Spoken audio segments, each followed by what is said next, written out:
ఏంటి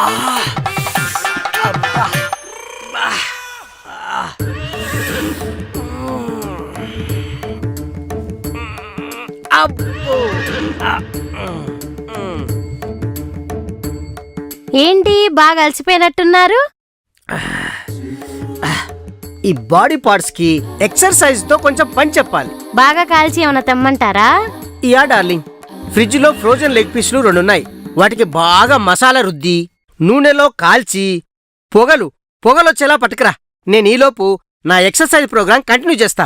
పొగలొచ్చేదాకా బాగా కాల్చి మీ చేతిలో పెడతాను, ఆగండి.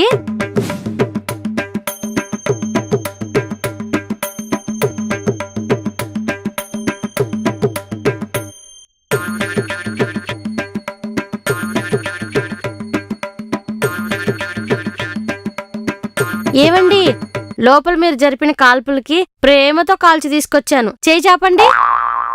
చేతో పట్టుకుంటే చేయి కాలిపోతుందేమో, కొంచెం ప్లేట్లో పెట్టుకొని తీసుకురావా ప్రేమలత. లోపల నా పిట్టకి బాగా చెమటలు తిప్పించారు కదా, దానికి ప్రైజ్ ఇద్దామని ఈ ప్రేమతో కాల్చింది. ప్లేట్లో కాకుండా మీ చేతిలో చేరితేనే బాగుంటుంది. నువ్వంత ప్రేమగా పెడితే కాదంటానా? ఇవ్వు.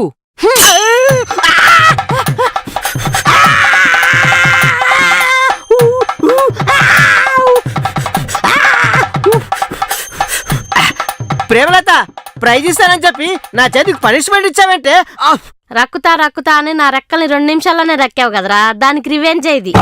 2 నిమిషాలు కష్టపడి నీ రెక్కలు రక్కితే నువ్వు రివెంజ్ తెచ్చుకుంటావా? అంతరిక్షంలో అబ్బా అనిపిస్తానన్నావు కదరా నిబ్బా నా కొడక. ఈ 2 నిమిషాల్లో ప్రతి సెకండ్కి అబ్బా అన్నావు కదా ప్రేమలత. అలా అబ్బా అనే లోపు నీ తొండం తుస్సుమనింది కదరా. నా తొండాన్ని అలా తీసిపారేక ప్రేమలత. ఆ 2 నిమిషాలు ఆకలి తీర్చిందా లేదా? 2 నిమిషాలు ఆకలి ఎలా తీరుతుందిరా ముసిల్నా మొగ్గ. ఒసే ప్రేమలత, నీకు అసలు పేషెన్సే లేదే. నాకు పేషెన్స్ లేదా? నీ తొండాన్ని నా టంగుతో ఎన్నిసార్లు తీర్మారాడిచ్చాను, కనీసం 30 డిగ్రీలన్నా లేచిందా?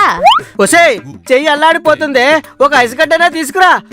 అది కాదురా, అక్షరాలు 6 అన్నావు. అవును ప్రేమలత, స్కేల్ పెట్టి మరీ కొల్చాను, అక్షరాలు 6 ఉంది. స్కేల్ కి ఎడం పక్కన ఇంచులుంటాయి, కుడి పక్కన సెంటీమీటర్లుంటాయి. అవును, నేను కుడి పక్కనే కొల్చాను. స్కేల్ కి కుడి పక్కన సెంటీమీటర్లుంటారా సచ్చినోడా? 6 సెంటీమీటర్ల ఆయుధాన్ని 6 ఇంచులు అని చెప్పి మోసం చేసావు కదరా ముసిల్నా మొగ్గ. అక్షరాలు 6 అని చెప్పాక సెంటీమీటరా ఇంచులా నువ్వు అడగలేదు, దానికి నేనేం చెప్పను? నువ్వు అంతరిక్షంలో అబ్బా అనిపిస్తానంటే నీ ఆయుధం 6 ఇంచులు అనుకున్నా, 6 సెంటీమీటర్లు అనుకోలేదురా. మా నాన్న అప్పేమో గాని నా పెట్టిని పప్పు చేసావు కదరా పాపిగా. ప్రేమలత, ఎక్కడికి పారిపోతున్నావు? నీ లవంగం లోతు తెలిసింది కదరా, లాయర్ దగ్గరికి పోతున్నా. అప్పుడే నా లవంగానికి లా ప్రకటించేసావా ప్రేమలత? నేను లా ప్రకటించకపోతే నా చందమామకు చెదలు పడతాయిరా. నీ 2nd ఫ్లోర్ సత్యగాడు షుగర్ టాబ్లెట్లు తెచ్చినట్టున్నాడు. యారా, ఏ టైంలో టాబ్లెట్లు ఇవ్వాలో తెలీదా నీకు? అంకుల్ బాగా అర్పించాలని బాదం పప్పు తెచ్చా మేడం. ఆహా, మీ అంకుల్ అంతరిక్షంలో అబ్బా అనిపిస్తానని చెప్పి 2 మినిట్స్ లో తుస్సుమన్నాడు. అరే 2 మినిట్స్ లో అంకుల్ తోడ తుస్సుమనిందా? మిమ్మల్ని చూస్తుంటే జాలేస్తుంది మేడం. నాకు నీ జాలేం అవసరం లేదు. మీ జాబిలికి జోలపాట పాడాలనిపిస్తుంది మేడం. అవునా? నాకు జోలపాట వద్దులే గాని జాతర పాట కావాలి. జాతర పాట? కానీ నా స్పీకర్ 2nd ఫ్లోర్ లో ఉన్నాయే. అయితే పద, స్పీకర్ సౌండ్ పెంచి మరీ వినిపిద్దు గాని. ఆహా, ఇంత తొందరగా నా సాంగ్స్ వింటారని అనుకోలేదు మేడం. పదండి 2nd ఫ్లోర్ కి. ఈ రోజు నా స్పీకర్ నుంచి వచ్చే సౌండ్ కి మీ జాబిలమ్మకు జాతరే. ఒరే 2nd ఫ్లోర్ సత్య, ఇంత సింపుల్ గా నా సుత్తికి సున్నం పూసావు కదరా.